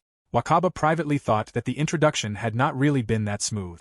She introduced herself as someone from Class 4 and explained that she had come for Haruto. Ryuichi asked what business she had with him. Ryuji, however, recognized her and excitedly revealed that they had heard a lot about her from Haruto, mostly about how cute and kind his girlfriend was. Ryuichi agreed that it was true and said that Wakaba certainly lived up to the image of being quite refined. Haruto was lucky to have her. Wakaba wondered whether the Date brothers were Haruto's friends. She asked whether they could tell her what Haruto was like in class. Ryuji was surprised that she wanted to know about Haruto. He regarded Haruto as a fascinating fellow. Haruto was a big clown who did not hide anything. If he did not frequently bring up visual novels, he would have been a lot cooler. Ryuichi considered it nearly impossible to find a man as straightforward as Haruto in his day and age. Haruto was cheerful and kind, but his strong interest in 2D made him less cool than he could have been. Ryuichi believed that this was where they could count on Wakaba. He wanted her to teach Haruto the greatness of the 3D realm, and Wakaba agreed. Ryuichi also thought they should tell her that Haruto could be surprisingly mature sometimes. He remembered how some other students in their class had gotten into a fist fight the other day. Ryuji agreed and explained that Haruto had stepped between them and separated the two students, only for both of them to punch him. Haruto had then checked whether the two students had gotten everything out of their systems. After that, he had suddenly roared and told them to listen to his top 100 list of visual novels that had made him cry, urging them to let their souls tremble. The students who had been fighting scolded Haruto, threw harsh words at him, and booed him. At some point, however, the two students began turning their attention toward Haruto instead. Before anyone realized it, the two of them were getting along again. Haruto had done an amazing job of making himself their common enemy. Ryuichi praised the result as impressive, saying that no one could match Haruto at something like that. Wakaba blushed. Ryuji apologized and admitted that they were just going on, then reminded her that, as they had said, they were counting on her to treat Haruto well. Before Wakaba could say anything, she heard Haruto shouting about his research into visual novels for certain situations. He boasted that he had completed 5 games at 100% in a single night and complained about how difficult it was to unlock every single cutscene. He explained to class president Litsuka Yuko that if he used his Arrow visual novel knowledge to its fullest, he knew he could make his girlfriend happy. Yuko commented on how confident Haruto seemed. Haruto continued talking, but Yuko believed that when the time actually came, he would become too stiff from nervousness and would not even be able to kiss Wakaba. She then asked Kanami for her opinion, and Kanami agreed that Haruto was all talk after all. One student wondered how Haruto had managed to get a girlfriend and demanded a picture. Haruto smugly told his classmate to keep trying, promising that if the one-in-a-million chance happened, they could go on a double date, with Haruto paying for everything. Kanami muttered that it was strange how well Haruto's life had been going lately. Haruto proudly agreed, pointing out that his girlfriend was such a cute and kind girl and declaring that he would definitely make her happy. He added that he had already carried out the necessary mental simulations. In one of them, two lovers spent a night together and took cover beneath a tree from the gently falling snow. Wakaba and Tim slowly leaned toward each other and shared a tender kiss. Yuko cringed and shuddered. Haruto continued his imagined scene. After they kissed a handful of times, their feelings for each other would grow. Finally, while they embraced beneath the falling snowflakes, their bodies and hearts would become one. Haruto then loudly praised wholesome love as the best kind of love, considering force and cheating completely unnecessary forms of degeneracy. The date brothers slapped their heads, while Wakaba's face turned beet red. She wondered how she could possibly enter the classroom now. Namikawa told Ryochi that Haruto was up to his usual antics again. Ryochi agreed, adding that Haruto had really been messed up the previous day too. Wakaba noticed Ryochi and Namikawa. Ryochi asked Namikawa about the person waving their hand behind Haruto, and Namikawa recognized Wakaba. Oblivious to everything behind him, Haruto continued talking about how he wanted school to end because he wanted to see Wakaba. He could not believe himself for talking about Arrow visual novels like that in front of her. The other girls were already grimacing though, so Haruto finally turned around. At first, he was confused. Then he froze as doom fell upon him. He was horrified to find Wakaba standing there. Wakaba became flustered and explained that she had something for him. A classmate realized that she was Haruto's girlfriend. Another classmate scolded everyone for not saying anything earlier, while another admitted that they had never imagined such a cute girl would be Haruto's girlfriend. Ryuji slapped his head and lamented how, after everything they had done to build up Haruto, he was still such a big dumbass. Ryochi mumbled that, as always, the humble Haruto never failed to betray expectations. Yuko tried to cheer Haruto up. A classmate offered to take over Haruto's day duty for him that day. Haruto wailed at them to stop with their lukewarm kindness because it only made him hurt more. Namikawa apologized to Wakaba for the scene and asked whether their rowdy classroom had surprised her. Wakaba admitted that the classroom was certainly rowdy, but what surprised her more was how everyone played along with Haruto's inappropriate topic. She looked at Haruto as his classmates consoled him. Namikawa looked over as well and understood what she meant. Compared to the other classes, Haruto's reputation in their class was quite different. Namikawa could not say that there was no one in the class who disliked Haruto. After all, there was no way someone could be liked by everyone. Even so, after spending 6 months with Haruto, some people had been able to see his good points. As Wakaba could see, Haruto was nosy, but he was cheerful about it. Everyone who got close to Haruto ended up with a smile on their face, whether they loved him or hated him. Haruto shuddered as he glanced at Wakaba. Suddenly, Ryochi bonked him on the head and told him to stop floundering around after his short circuit and reset himself. Haruto realized that things were not good. He went over to Wakaba and apologized for showing her such an unsightly display. He then asked what business she had with him. Wakaba showed him the box she was carrying and explained that she had made lunch. Shyly, she asked whether he would like to have lunch with her that day. Haruto was confused and held back his tears. Then they came streaming down anyway. He cried over how pure Wakaba could be and how he was the happiest man alive. Ryochi considered knocking Haruto down a peg, but Namikawa told him to let Haruto enjoy the moment. Yuko told Wakaba that she had guts for being Haruto's girlfriend and introduced herself. She then invited Wakaba to visit their class again if she liked, so she could tell them how smooth Haruto could be. Another classmate agreed that there was no need for Wakaba to be shy and that they would welcome anyone at any time as long as Haruto approved of them. Kanami agreed as well and told Wakaba to let them know if Haruto ever did anything weird to her. She would beat the crap out of Haruto immediately for Wakaba. Everyone smiled at her. Haruto muttered that they were such a nosy bunch, and Wakaba smiled at him. Later, Haruto opened the lunchbox and started eating. He praised the food as incredibly good and absolutely the best. The rolled omelets were especially superb. They were sweet and gently enveloped his tongue, earning the seal of approval from him, a food savant. Wakaba looked at him before lowering her gaze. She realized that Haruto was surrounded by far more friends than she had imagined. Somewhere inside, she had thought that Haruto and she were the same. Suddenly, Haruto called her. When she turned toward him, he held up his chopsticks and put some food into her mouth. She chewed and noticed the sweet and sour taste. It was the pork she had made herself, and she realized that she had done a good job preparing it. Haruto suddenly asked what she was doing, and then asked how she thought of the lunch she had made herself. He added that if what had happened before was still bothering her, he was really sorry. He had simply let loose, and knowing that she liked him made him so excited. Wakaba turned red. Haruto explained that this was also why he wanted her to stop making that face. She had gone to the trouble of making such a delicious lunch, so it would be too cruel not to eat it happily. Wakaba smiled at him and assured him that it did not bother her at all. Haruto was surprised and admitted that when he noticed her, he had felt as though he had seen the pits of hell. Wakaba reasoned that she had known how indecent he was from the very beginning.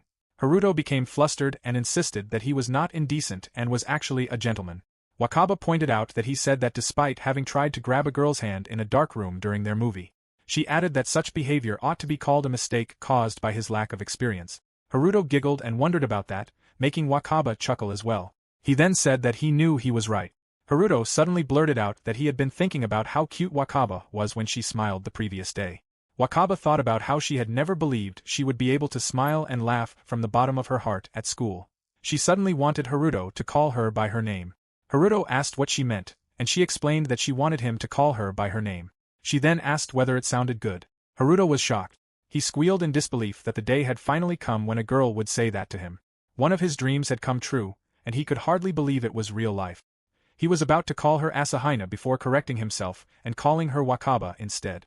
Wakaba blushed. She asked what his other dreams were and whether she could grant them for him. Haruto blushed deeply and admitted that he could not say what they were yet. Wakaba pointed out that being so secretive was not very manly. She told him that it would be easier if he simply confessed. Haruto asked her to spare him, and the two of them continued teasing each other. That day, Wakaba completely forgot about the game she had been supposed to play. For the first time in a long time, she was able to genuinely love someone outside of her family while having a conversation with him. At the beginning of Chapter 8, running footsteps could be heard. Wakaba told Futaba that they should get going, but Futaba asked her to wait. They then turned to their parents and said they were going. However, Futaba stared at Wakaba and pointed out that she had changed recently, particularly in the way she spoke and her tone. Wakaba wondered if Futaba really thought so, and Futaba confirmed that she did. Wakaba's way of speaking and her tone had become a bit gentler, and Futaba liked her better this way. Futaba ran off, saying that she would see Wakaba later. Wakaba was left confused before running to school as well. When she saw the school, she ran faster. At this pace, she thought she should be the one who won today. However, she was startled when Haruto greeted her good morning. She groaned at the realization that she had thought she would be first today and swore that tomorrow would be the day she was first. Haruto wondered about that and had already predicted that he would hear her say that exact line. Wakaba admitted that she was simply a slowpoke. When Haruto asked if she was sulking, she rejected the idea, knowing she would not sulk over something like that because she was not a child. After taking some air, Wakaba greeted Haruto good morning with a smile. Haruto turned red, clearly caught off guard by the surprise attack. Wakaba then invited him to go to school. It had been a week since they started using each other's first names. It had been embarrassing and difficult at first, but they were doing it now, and the resistance she had felt before had completely disappeared. Even so, she still felt really embarrassed sometimes.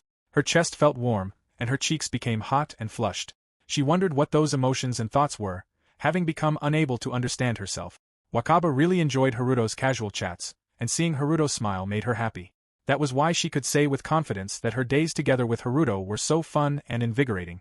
Later, during lunch, Wakaba went to Haruto's classroom while holding the lunchbox. She giggled at how much he had eaten again that day, while Haruto made it clear that he could stuff himself with her cooking all day. When they went in, Yuko pointed out that Wakaba was really toughing it out and questioned whether she was pushing herself. Kanami patted Wakaba's head and regarded speaking up when she felt uncomfortable as another form of bravery. Haruto told the girls to stop bad-mouthing people.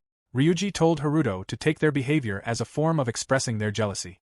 They could all bear only so much jealousy from watching him eat lunch with his girlfriend and stuff every day. Ryuji turned to Ryuchi for agreement and Ryuchi agreed. Ryuchi then showed Haruto their class's current hierarchy, which had started deviating considerably. Ryuji reminded Haruto that his irresponsible flirting was making all the boys cry in the shadows. Wakaba turned to them and laughed, accepting that it could not be helped. She waved at Haruto as she headed away, indicating that she would see him after school, and giggled. She then walked ahead and returned to her classroom. After pulling out her chair, she sat there quietly. When Wakaba looked up, Nanace pointed out that Wakaba had been working hard at her game and that making Haruto lunch every day might just do the trick. Nanace added that she understood everything for the game, but having the pig manju as her partner was impressive. Nanace doubted that she could do that all by herself. Wakaba questioned the reference to the pig manju and glared at Nanace. Nanace noticed Wakaba's reaction and wondered if she really hated it that much. Wakaba's doll act had not appeared in a while, making it almost refreshing to see it again. Nanace encouraged Wakaba to keep up the hard work. To Nanace, the combination of a gloomy girl and a gross otaku couple was quite the sight, and she left after saying so. Wakaba's face darkened and she clenched her fist. Suddenly, a classmate approached her. Wakaba flinched when the classmate called out to her. When she looked at the person, she recognized her petite classmate and wondered if the girl was Yajima. Yajima confirmed that she was. Wakaba thought that the girl certainly was Yajima. Wakaba did not interact much with her class, so she had practically never spoken to Yajima before. Yajima was not close to Nanace's clique and had never directly harassed Wakaba before. Wakaba wondered whether Nanace had put Yajima up to this. She therefore asked whether Yajima had something she needed from her. Yajima asked whether the situation was difficult for Wakaba, specifically being told to date Haruto against her will. However, Yajima flinched when Wakaba clenched her fist again. Yajima cried and frantically apologized. Wakaba was surprised as well and asked what was the matter. She tapped Yajima's back as Yajima hiccuped. Yajima asked if that was how things were. From Wakaba's perspective, it seemed that Yajima had been against the game. However, because of the class atmosphere at the time, Yajima had been afraid that she would be hated if she spoke out against it. Yajima trembled as she revealed that Wakaba had a really scary look on her face. She had been worried that Wakaba might commit suicide, and the thought had frightened her. Wakaba realized that Yajima had watched her attitude become stranger and stranger with each passing day and had feared that Wakaba would eventually become mentally sick. That was why Yajima had reached out to her out of concern. Wakaba wondered if her expression had really been that scary. She needed to be careful not to let Haruto see her like that. Yajima cried that she was just a coward and should have spoken up from the very beginning. She apologized for not doing so. Wakaba could not find the words. She looked around and saw other classmates cowering. Then she thought about something. Nobody wanted to end up in her shoes. If anyone stepped out of line, they might end up being bullied into this game. That was why these classmates went along with the greater majority. Yajima was one of them too. However, Yajima was simply a little kinder than her other classmate. Because of that, Yajima had worked up the courage to reach out to Wakaba. That was all there was to it. In the past, Wakaba might have thought that Yajima had ill intentions in reaching out to her, viewing her as just a hypocritical girl pretending to care while failing to speak up when it really mattered. For some reason, though, Wakaba could not think of Yajima that way. Instead, she felt apologetic for making Yajima worry about her that much. Wakaba told Yajima to raise her head. Yajima was confused, but Wakaba smiled and assured her that she was all right. Yajima was about to say more, but Wakaba whispered that Haruto was a really kind person. The rumors about him were not even close to who he really was. Wakaba explained that if Yajima truly felt sorry for her, then Yajima should not speak badly of Haruto, and that alone would be enough for Wakaba. Yajima asked whether Wakaba liked Haruto, but before the conversation could continue, Wakaba noticed Nanace walking in. She quickly told Yajima to return to her seat, since it would be troublesome if Nanace saw Yajima with Wakaba. Yajima stared at Wakaba before running away while crying. For some reason, Wakaba felt really calm. She wondered when she had started being able to think that way. She remembered Haruto's smile and blushed. She really wondered what had happened to her and how she felt about him. After class, Haruto walked with her toward her home. They eventually split ways. Chatting with Haruto made time fly for Wakaba. Haruto had errands to run that day, so they did not pass by the station. Wakaba suddenly received a text from her mom saying that they did not have enough ingredients for hot pot and asking Wakaba to buy some on her way home. Wakaba realized that she had to turn around. There were no grocery stores along her route, so she decided to go by the station. Later, she walked toward the station. The people around her were busy, and Wakaba was surprised that it was almost Christmas already. She had Haruto this year, so perhaps they could celebrate together. However, she quickly pushed the thought away because their relationship was not like that. Remembering that she was supposed to be shopping, Wakaba looked for the grocery store. Instead, she saw Haruto with a woman. Wakaba quickly hid and watched them, wondering who he was with. The woman asked whether Haruto was buying even more, since her hands were already full. Haruto wondered what she was griping about because they were only getting started. The woman reminded him that he was the one who had promised to carry her bags, adding that if his arms were full, he could just use his mouth. Haruto rejected the idea outright and asked her to be nicer to people. Wakaba wondered if the woman was his older sister. Haruto had never mentioned having an older sister. He had said that he had a younger sister, so Wakaba wondered if this woman could be her. If so, she was acting rather haughty toward her older brother. Wakaba then considered whether she might be a friend, but the two seemed a little too close for that. The woman enveloped Haruto's neck with her arm and urged him to go, with the winery next on their list. Haruto complained that he was choking. Wakaba was shocked. They had not even gotten to do that yet. She wondered if the girl was his girlfriend and whether Haruto had perhaps agreed to her confession out of pity. Wakaba became certain that was it. After all, Haruto was such a wonderful guy. When she noticed that they were leaving, Wakaba tried to follow them but tripped and fell to the ground. She winced in pain. Haruto asked if she was okay. When Wakaba looked up, she found Haruto shocked by the loud sound her fall had made. Wakaba panicked and insisted that she was fine and that there was no need to worry. Haruto was relieved, though he admitted that she had surprised him. He patted Wakaba's head, then suddenly pulled his hand away in panic and apologized. Wakaba assured him that it was okay and thanked him. Haruto asked what she was doing there because her house was in the other direction. Wakaba nervously explained that she was grocery shopping. The woman walked up to them and asked Haruto what was going on. She then asked who Wakaba was. Haruto identified Wakaba as his girlfriend. The woman's expression changed before she suddenly became amazed that Haruto had managed to do it. She could not believe that Haruto had managed to land such a catch. Wakaba was confused. Haruto questioned what the woman was saying out loud and indicated that she should just point at people. The woman told Haruto not to be so still. She was in awe and revealed how worried she had been that he would never get a girl. She had spent countless nights crying and apologizing to the god, and now she could finally thank that god and praise the heavens. Wakaba was inwardly confused by what was happening. It was far too different from what she had imagined. She recognized what the woman's reaction meant. Haruto suddenly told his mom not to embarrass him in front of his girlfriend. Wakaba was shocked to learn that the woman was his mom. Haruto confirmed it. His parents had had him when they were young, though not that young. His mom apologized for getting so excited. Wakaba assured her that it was all right and apologized for interrupting the two of them. She bowed and introduced herself. The woman said that she was Bison, but then changed it and introduced herself as Aroma Natsuki. She asked Wakaba to treat her son well. Wakaba agreed and said that it was a pleasure meeting Natsuki. Wakaba caught something, realizing that she had said Bison. Natsuki asked if Wakaba was on her way home. Wakaba explained that she was not because her mom had sent her to run an errand. Natsuki understood and praised Wakaba as a good daughter. Natsuki told Haruto to give Wakaba a hand. Haruto was surprised and would have loved to do so, but he wondered what would happen to helping Natsuki. Natsuki grabbed the groceries and asserted that Haruto should not underestimate her, the great Natsuki. Haruto could only regard the situation with exasperation. He did not want to hear Natsuki complain later, but he agreed to take half of the stuff. He could handle the weight and it would leave one of his hands open. Natsuki mumbled that it could not be helped and decided to leave half to him. Wakaba explained that she was not buying much and would be all right by herself. Natsuki rejected the idea and encouraged Wakaba to work her poor son to the bone. Haruto might play Arrow visual novels all year long, but he still had plenty of stamina. Haruto begged his mom not to say anything more and repeatedly asked her to stop. Natsuki slapped Haruto's back and said they should get going. Haruto was free not to come home until tomorrow morning. When Natsuki had been his age, she had already been carrying him. Haruto finally insisted that his mom had said enough and quickly brought Wakaba away from there. Wakaba was flustered. She asked whether Haruto was sure it was fine, worried that she might have been butting into something or putting him out. Haruto assured her that it was fine. If they had continued arguing about it, Natsuki probably would have beaten them. Wakaba did not need to worry about it one bit. Wakaba looked behind her and saw Natsuki crying in joy. Her eyes widened before she looked down and gripped her bag. Haruto suddenly called out to her and asked if she was okay. Wakaba was surprised, then assured him that she was fine and that it was nothing.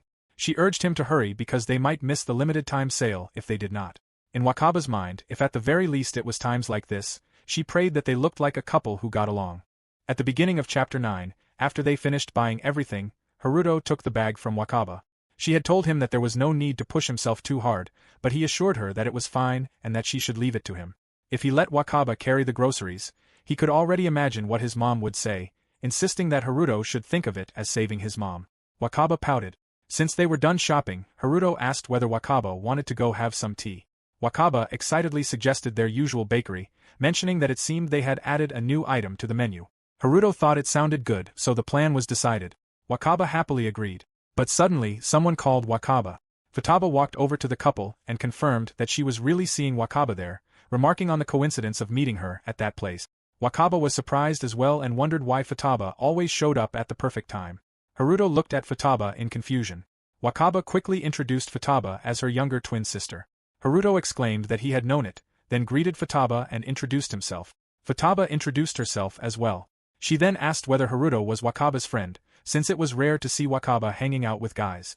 Futaba smugly smirked, and seemed to realize what was going on before elbowing Wakaba and teasing her about whether Haruto was her special person. Suddenly, someone called Futaba. Her classmates were running toward her and asking where she had gone all of a sudden because she had left them behind. Futaba apologized. Her classmates commented that she was hopeless. Wakaba apologized to Haruto because Futaba could be a bit careless sometimes. Haruto looked at Wakaba, then at Futaba and her classmate. One girl remarked that Futaba was really quick on her feet. The boy calmed Kazuho down, warning that if she got angry, she would develop more wrinkles, and then asked who Wakaba was as Kazuho pinched him. Futaba cheerfully introduced Wakaba as her twin elder sister. The girl was amazed that it was true that Futaba and Wakaba really looked alike. She introduced herself as Tano Yukari. Kazuho introduced herself as Aramori Kazuho and explained that she and Yukari had been inseparable since middle school. The boy introduced himself as Nita Chinatsu. Someone suddenly expressed surprise at the person beside Wakaba. Kazuho asked whether he was Haruto, and Yukari was also shocked to see that it was him. She wondered why Haruto was there. Haruto recognized them as well.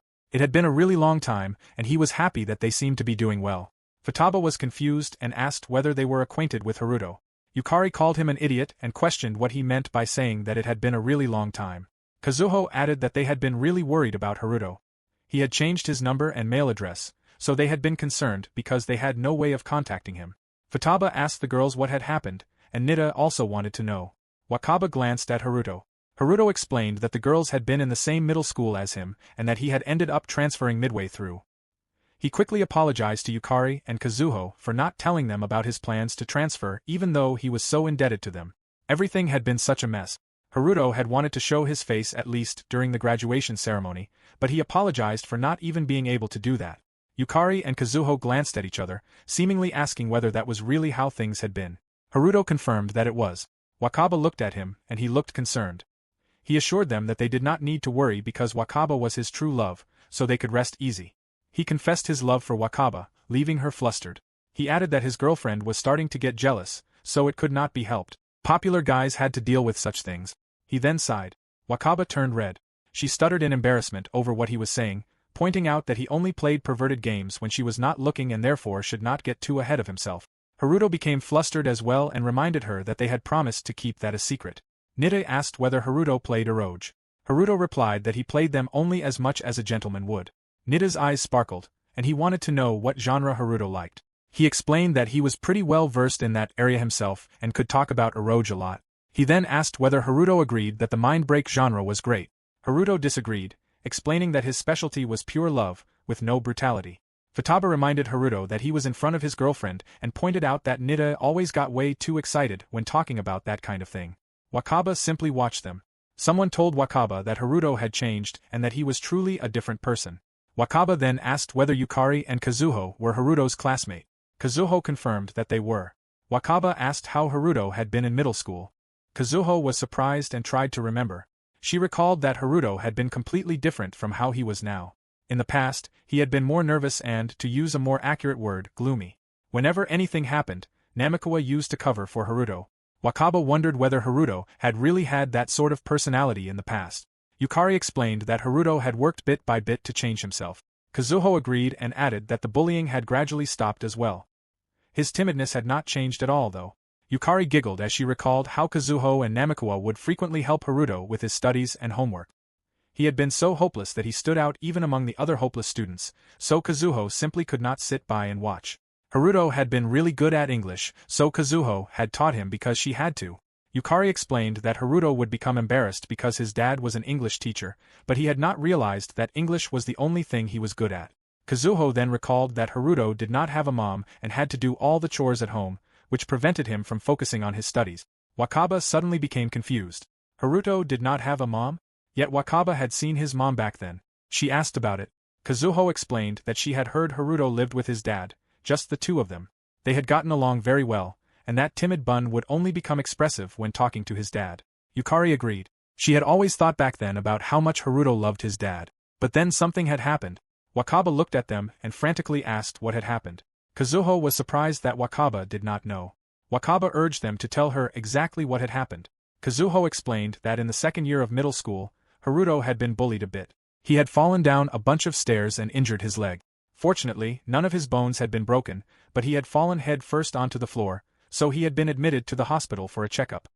His dad had apparently left work early and hurried to the hospital after hearing about the incident. But his dad must have been in a panic. While running through the junction, he had failed to notice an oncoming truck and died on the spot in the accident. Wakaba was shocked. Haruto had never told Wakaba anything about this kind of thing happening to him. Not one word. But she remembered him telling her about his dad. That was right. She wondered how she had failed to notice it sooner. He had always talked about his dad in the past tense. Kazuho added that Haruto had completely broken down in a rage while blaming himself for his dad's death. He had not even listened when Namikawa tried to stop him. They could not even go to the hospital to visit him properly. After the funeral was over, Haruto went silent and eventually transferred away. Wakaba looked down. Kazuho said that, still, seeing Haruto so happy made her feel relieved. Haruto had become so cheerful that Kazuho could hardly even recognize him. She wondered whether it was because of Wakaba. Yukari chimed in that she was really glad and thanked Wakaba. But in Wakaba's mind, she had not done anything. That was right. Wakaba wondered if it was simply that. She remembered asking Haruto one time what his parents were like. She recalled telling him that morning that it was really awful because her dad had been scolded by her mom again. Haruto had responded by pointing out how much Wakaba liked talking about her family every morning and had seemed impressed. Back in the present, Wakaba covered her mouth. She realized that even though she had not been aware of it, she wondered what she had actually done. Yukari asked whether Wakaba was all right and noted that she did not look too good. Wakaba stuttered and said that she was fine and that it was nothing. Suddenly, Futaba exclaimed in concern over what had happened to her big sis. She asked whether Kazuho had said something weird to Wakaba. Kazuho explained that she had not done anything wrong and had only told Wakaba a little about Haruto. Wakaba repeated that she was fine and that it was really nothing. She let out a breath. Suddenly, someone wiped her forehead. It was Haruto. He asked whether they should cancel their plan to go for tea and return home for the day. He also offered her his hanky so she could wipe away her sweat.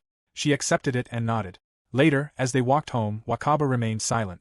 Haruto apologized, explaining that he had not meant to hide it from her because he did not want her to feel bad about it. Wakaba was shocked that he had heard them. Haruto reasoned that he had good ears and that they had been talking pretty loudly. Her sister and her friends might not have noticed, so it was fine. Wakaba quickly bowed and apologized for having been so insensitive until then. Haruto had gone through so much, yet all she had done was talk about herself. He called her name. Wakaba said that, for a gloomy and insensitive girl like her, he must have grown to hate her. In her mind, that was right. She wondered whether there was any way someone could like a girl like her. It was obvious that she would be bullied. Even now, she only kept hurting him. She had not even done anything for him yet. She was about to pity herself when he called her again. Haruto was confused by her reaction and asked why she looked so sad. To him, it was simply something that had happened 2 years ago. He could not see how he could come to hate her over something like that. He added that there was a limit to everything, and that included wild assumptions. In this case, he had kept quiet and she had happened to hear about it, so they should call it even. If that did not satisfy her, he would be happy if she made sure to put plenty of snacks in his bento. He then gave her a thumbs up. Wakaba looked at him. His lies were so easy to see through. If that was the case, then during the date, when Haruto had been watching Daichi and his dad leave, why had he worn such a pained expression? They continued walking. Haruto noticed that Wakaba was still silent. He then told her that he liked it when she talked about her family. Wakaba was surprised. Haruto explained that she looked really happy whenever she talked about her mom, dad, and sister. He loved the smile she made when she did so. That was why she did not have to worry about anything. Rather, he wanted to hear more about her family. He smiled as he explained that he had always wanted to see her like that. Wakaba blushed and thanked him. Haruto added that he had been wondering about something for a while. He asked why she apologized so much and told her that she could relax. Wakaba muttered that she understood. He pointed out her death mask-like expression. It had been understandable when they first started dating, but she was still doing it now. She had seen his mom. He was not asking her to become like his mom, but she could learn a thing or two from her about at least being shameless. His mom would have told her never to take her younger sister Mafuru as a reference. If Haruto became someone like his mom's sister, she would have to hang herself. Wakaba then remembered Haruto's mom. Haruto asked whether she had been wondering about what Kazuho said earlier. He explained that the woman Wakaba had met that day was his real mom. He had simply been separated from his mom for a while. Wakaba understood how it was. She had ended up having a strange misunderstanding earlier. Haruto explained that until 2 years ago, before he met Mafuyu, he had thought his mom was dead as well. He wished his dad had explained the situation to him in detail. Haruto's mom, Natsuki, was not formally a member of the Iruma family. Her actual surname was Bison. Natsuki was apparently a blood relative of Bison Ryuchi. She had been born into a famous household, but as she grew to hate her strict upbringing and lifestyle, she ran away from home and apparently met Haruto's dad. They eventually married, and Haruto was soon born. However, their happy life did not continue for long. Immediately after Haruto was born, his dad was deceived by a friend and ended up with a large amount of debt. In exchange for the Bison family paying off the debt in full, Natsuki had to divorce Haruto's dad and return to her family name. Natsuki then married her would-have-been fiancé, and Haruto's sister Mifuyu was eventually born. 2 years ago, Mifuyu appeared before Haruto, who had just lost his dad. She informed him that his mom was still alive and wanted to meet him. That was how Haruto began living with Mifuyu and his mom. His dad was no longer around, but what he had taught Haruto still remained with him. Training his body, making miso soup, and practical English skills might all prove useful someday as well. Wakaba asked whether Haruto's dad had been an English teacher and whether the dream he had told her about before was actually to be employed in the same line of work as his dad. Haruto blushed and explained that it was an option for his future, but his dream did not depend on how hard he worked and was not very realistic. He glanced at Wakaba and became concerned that she might laugh. Wakaba assured him that she would not. Haruto recalled that he had said his mom was taken away to her family home immediately after he was born. Natsuki had not really gotten a chance to hold him properly as a baby, and that had bothered him ever since. That was why, when he found someone he loved, he wanted to marry her, make a home with her, and have a child born into their family. He wanted to let his mom hold the baby all she wanted. He also wanted to tell Natsuki that because of her and his dad, he had grown up to be so happy. The wind blew and rustled the leaves. Haruto blushed as he explained that it was just an ordinary dream, but he had been afraid of being called a momcon, so he had never told anyone about it. Embarrassed now that he had said it aloud, he worried again that Wakaba would laugh. Wakaba told him through her response that it was a very wonderful dream and that she would cheer him on as well. She then realized something and wondered whether that meant he had other dreams. Haruto responded that as long as he could fulfill it, he would do it for her. Wakaba squealed and became flustered, quickly insisting that it was nothing. She had simply remembered their conversation from a few days ago. When she hinted at it, Haruto turned red as well. An awkward silence followed. Haruto then suggested that they should go home. Wakaba agreed, thinking that they should do so because it was getting cold. Their hands bumped. Haruto held her hand and they both blushed. In Wakaba's mind, it was not just about that day.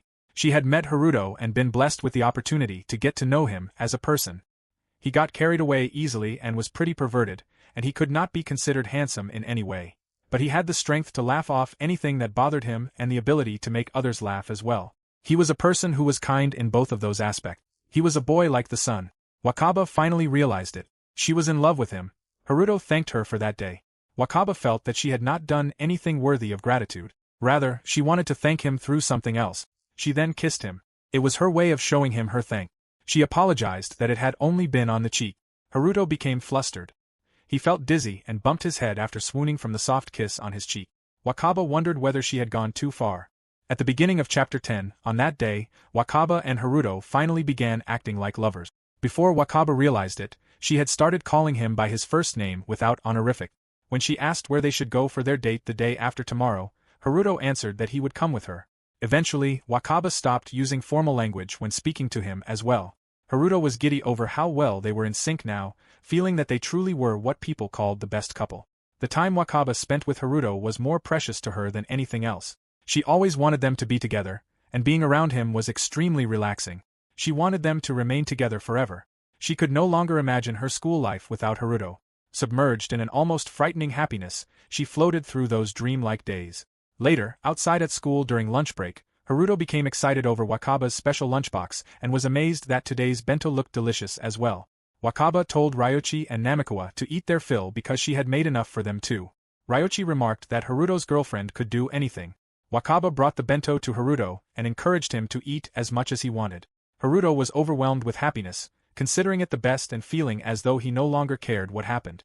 Ryochi cursed under his breath, unable to watch the display any longer, and questioned what was with Haruto's lame expression. Haruto reminded him that his friends had given him a present on his birthday and said that it had been good as well, proving that they had excellent taste. Namikawa was happy to hear Haruto say that, since it made all the time spent choosing everything worthwhile. Wakaba was surprised that Haruto had not told her about his birthday sooner. Had she known, she would have prepared a present and celebrated it with him. Haruto apologized, explaining through his expression that he had thought telling her would seem like demanding a present from her. Besides, he had already received a wonderful present from Wakaba that year, her becoming his girlfriend. Wakaba blushed. Haruto then pointed out that she could drop the honorifics when talking to him, since he was already doing the same with her. She blushed again. He teased her into giving it a try, and Wakaba finally mumbled his name. Haruto pretended not to hear and prompted her to repeat it. Wakaba responded playfully by warning him not to get carried away, or she would stop talking to a bully like him. When Haruto wondered whether she was angry, Wakaba added that she hoped he would get lost somewhere and that she hated people who bullied girls for fun. Haruto blushed and confessed his love for her. Namikawa and Ryochi heard Wakaba asking whether Haruto had listened and calling him an idiot. Ryochi stood up, declaring through his reaction that the sweetness was too much for him to handle, and cursed again. He decided that he and Namikawa should leave the lovebirds alone and go somewhere else. Namikawa agreed that Ryochi was right, adding that merely looking at the couple made him feel completely satisfied. Namikawa smiled at them as Ryochi walked away. The couple looked at each other, flustered, before smiling. Wakaba reflected that both Namikawa and Ryochi were good people. Haruto replied that they were his best friends after all and knew what he was like. Later that day, Wakaba arrived home. Her mom pointed out that Wakaba looked to be in high spirits and asked whether something good had happened. Wakaba explained that she had simply been thinking about how good her mom's food always tasted. Her mom was happy to hear that. Her dad then chimed in, saying that it was nice to see Wakaba so energetic, although she had not been in too good of a mood for quite a while. Wakaba glanced at Futaba, who was grinning widely. Wakaba blushed. Later, while Wakaba was in her room, there came a knock. Futaba peeked into the room and asked if she could talk with her big sis. She apologized for disturbing Wakaba so late. Wakaba reassured her that it was all right and asked if something had happened. Futaba explained that their parents had been talking about how strangely Wakaba had been acting recently, with their dad seeming especially worried. Futaba saluted, explaining that she had come to check on Wakaba. She then smiled and asked how things were going with Haruto. Wakaba awkwardly admitted that things were going all right. She sighed as she recalled how Haruto had teased her again with his silly talk. Even so, he still properly looked out for her despite being like that. Futaba reacted with amusement and giggled. She admitted that she did not mean to be rude, but Haruto had a peculiar form and face. To be honest, he did not seem like the type of guy Wakaba would get involved with. Wakaba simply smiled. His appearance definitely was not on the best side, but she thought he was cute. She remembered that she had initially held the same kind of impression of him. Now, however, her heart became excited just by being around him, and she automatically found herself smiling. He was the kind of person who gave his all even for people he did not know. He was kinder than anyone else. That was why she loved Haruto very much. Futaba was overwhelmed by Wakaba's words and felt embarrassed listening to her. She had started becoming jealous and wanted a boyfriend too. Wanting to know more for reference, she asked Wakaba how she had managed to go out with such a wonderful person. Wakaba thought about how their relationship had started. Her smile disappeared. She wondered how it had started in the first place and why she had gone out with Haruto. She remembered the time when he had asked whether she needed something from him. Wakaba had answered that she did. At present, Wakaba suddenly jolted. She thought she had seen something strange. Futaba asked whether something had happened. Wakaba said it was nothing and added that she did not really remember much from that time. She thought she had simply gone with the flow. She had been in love with him before she even realized it. Futaba admitted that she did not really understand and wondered if that was how romance worked. Wakaba replied that she thought it was. Suddenly, Wakaba felt a pain in her head. She wondered whether she had not been getting enough sleep lately. Futaba looked at her. When Futaba went out, Wakaba sat alone. She then realized that Nanace and her group had not been messing with her lately. They had been keeping their distance and spreading rumors without even trying to approach her. Wakaba wondered if they had merely been messing around. Then she questioned why she was even bothering with it. It was as if she was being bullied by Nanace and the others. That could not be it. There was no way she had made a mistake by going out with Haruto. There was no way she would be coerced into confessing to someone. There were no lies between him and her. If that was not true, this happiness would be shattered. The next day, in their class, Wakaba thought that once she got through the English class, it would be afternoon break. She wondered if she no longer had to worry about her studies because she was getting Haruto to teach her English. She would make sure to get good grades so he could praise her. It was not as thanks for teaching her, but today's lunch was something she was quite proud of as well. She could already imagine his delight and wished it were afternoon already. Suddenly, Nanace and her group remarked that someone seemed to have been in a good mood lately. Wakaba glanced at them. Nanace asked about the progress of their kiss. Wakaba had been getting away since she claimed she had things to do, and it had already been a while since then. Seeing Wakaba blush, Nanace asked whether she still had not done it. Wakaba covered her face and admitted that a kiss was too early for them. However, if Haruto became proactive, then perhaps it might happen. Toraimaki questioned what Wakaba was saying and wondered if she had finally lost her mind. He could not understand her at all. Nanace then yelled, demanding to know what Wakaba was talking about and whether she was messing with her. Wakaba simply looked at them, thinking that she would like to ask them the same thing. They were acting strange. She was only talking about her boyfriend. Even that morning, she had woken up first thing and made a lunchbox for Haruto, wondering whether he would be happy with it. She swooned over the thought and asked what Nane's group thought. They shivered. Nane shouted at Wakaba for asking them such gross things. She wondered if this was Wakaba's way of getting back at them. Shuji urged Nanes to calm down. Nanes agreed and decided that they would simply leave Wakaba alone. If they kept talking to that lump of gloom, they would become weird as well. She added that even if Wakaba tried to defy them like this, it was useless. They would make her go out with Haruto until the end. Wakaba was confused. Deep inside, she did not understand what Nanes meant. Nanes and the others walked out. Someone called Wakaba. It was Yajima, who asked what had happened. Wakaba replied that it was nothing and explained that Nanes and the others had just been saying strange things to her, such as how it was wrong for her to go out with Haruto. She considered them strange people. Yajima called Wakaba's name again, her face looking concerned. Wakaba simply gave her a smile. Suddenly, Yajima ran to her classmate. Wakaba looked at her screen. Haruto had texted her asking if they could go to the shop she wanted to visit after school. Wakaba replied that she could, but that she wanted to stop by a different place first. She sniffed. Even trifling conversations like this were fun, joyful, and dear to her. The apprehension she had felt about coming to school a few days earlier seemed like a lie. She was confused about why she had felt apprehensive again. Even before they had started going out, she could still meet the person she loved at school. She wondered why she had hidden her negative feelings every morning. Suddenly, something bumped into her head. She was looking down when the bell rang. Wakaba quickly stood up from her desk, holding the lunchbox, and ran. She wanted to meet Haruto quickly. She wanted to see him. Suddenly, someone spoke. Wakaba turned around and saw Ryochi. She asked whether he was by himself and where Haruto and Namikawa were. Ryochi told her not to worry about it. He had already told Haruto that she would not be able to come that day. Wakaba was shocked. Ryochi explained that he wanted to have a little chat with her. Since things were going to get awkward, he suggested that they go to the rooftop, where there would be no one. Ryochi disliked eavesdropping on them. Wakaba exclaimed that she did not understand what he was saying and wondered what exactly he meant. Ryochi explained that he simply wanted to know about the game they were playing. Wakaba's eyes widened.